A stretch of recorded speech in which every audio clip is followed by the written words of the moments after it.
when you hope for something, there is an expectation of a fulfillment of that. Amen? Yeah. That you don't hope for something that won't come to pass. And so this morning, I just want you to consider Peter on this morning.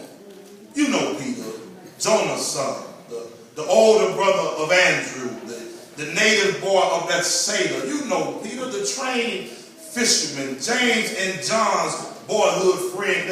They're partners in the fishing business. Peter, the husband, the fighter, the one who would cut you and cuss you at the same time. The shaded dress, bold and stubborn Peter. You remember him. Bible students say, man, the impulsive and yet fickle Peter. Amen. Blessed on one verse and cursed on the next verse. Peter. Let's consider Peter. Now, get this for me.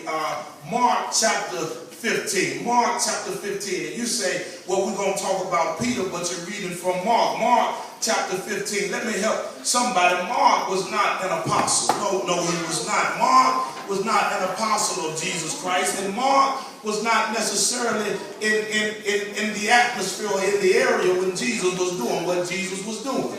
But if you want to know how Mark knew what he knew, he got it from Peter. Somebody just, Mark, said Mark got it from Peter.